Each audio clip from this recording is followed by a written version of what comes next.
Nuzlocks. You probably know what they are, so let's jump right into it. These are the rules I'm using. This will be my first time doing a Pokémon Black and White Nuzlocke, so I'm very excited. I love Gen 5. Victory or death. Let us embrace whatever trials may come in our way. Should we fail, so be it. First, we must choose a starter. I find water types to be one of the strongest types in the whole series, but due to their abundance, I choose Tepig, since fire is quite a useful type to have, and once it becomes a firefighting, we'll have a pretty good Pokémon to use against many of the tough fights coming in the future. The battles against our friends proceed smoothly, and once we're in Professor Juniper's lab, I name him Jubajie, a reference to the journey to the west. After the catching tutorial, I hope to catch a Lillipup, but it seems Lady Fortune said no, and instead I get a Patrat. Disappointing, but what can you do? I named the Patrat Sentinel, simply because it was the first thing that came to my head. After I trained Sentinel up to Jubajie's level, I proceed to test how strong he's become against Anne's Purloin, in which he claims a satisfactory victory. Sentinel may yet be of use to us. I look forward to being surprised. In Route 2, I once again hope for a chance at catching a Lillipup. Once again, we come across a Patrat, but thanks to the Dupes clause, this encounter is invalid, as we've already caught one. In our next encounter, we come across yet another Patrat. Finally, in the third encounter, Lady Fortune stops acting like a tsundere, and we finally catch a Lillipup.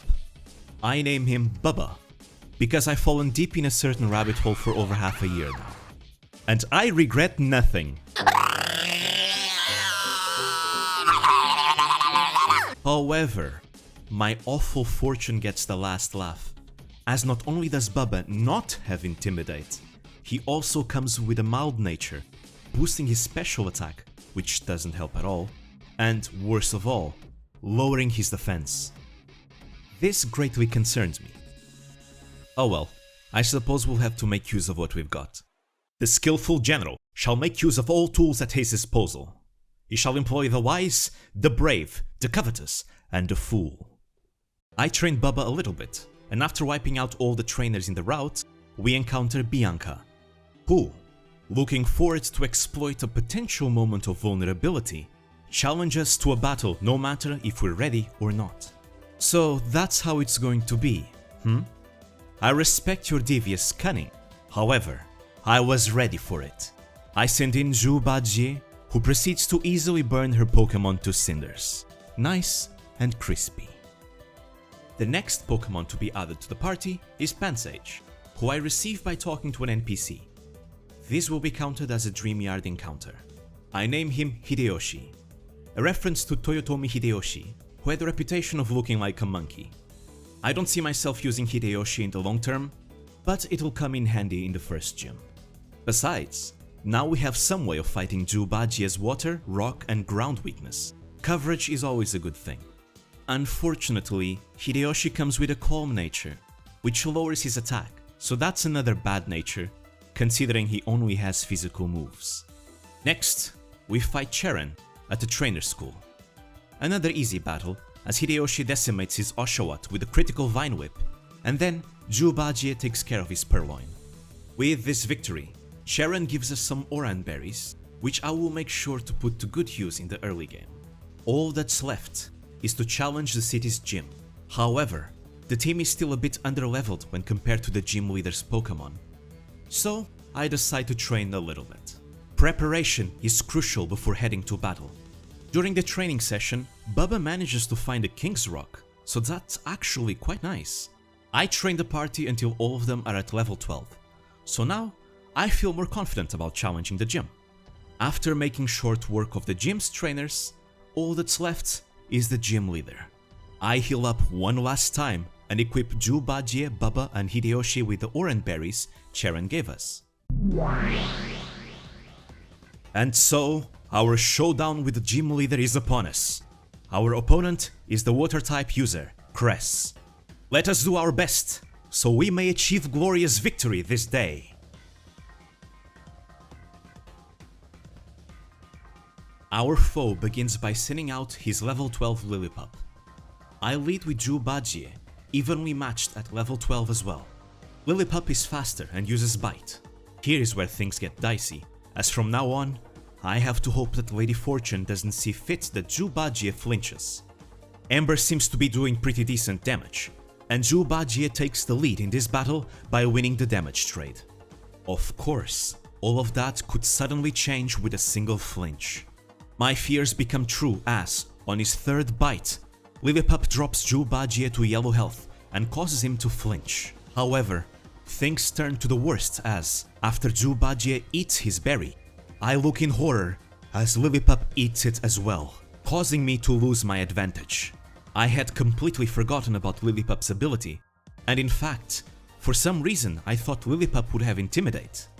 It was for that very same reason I sent in Jubajie first, as even if he got his attack lowered by Intimidate, he could simply ignore it by using Ember.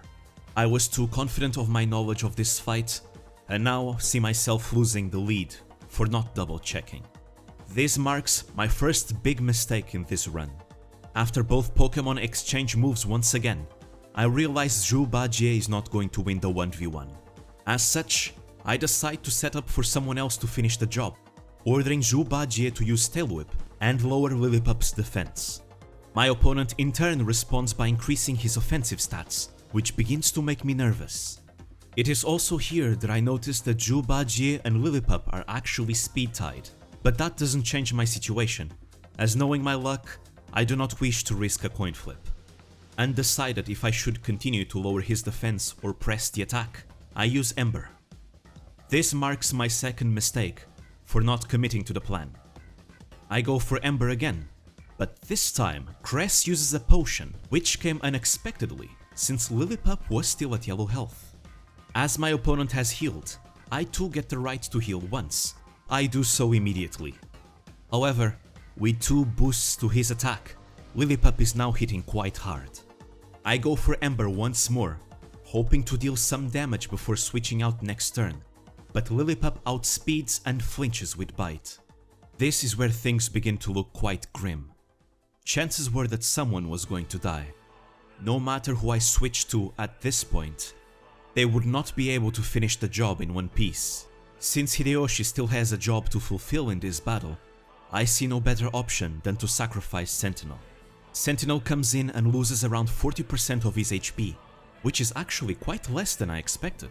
Since Sentinel is slower, I go for the stab tackle instead of Bite, hoping that the one defense drop Lillipup suffered will make it possible to knock him out. We come very close to succeed, but Lillipup survives the hit.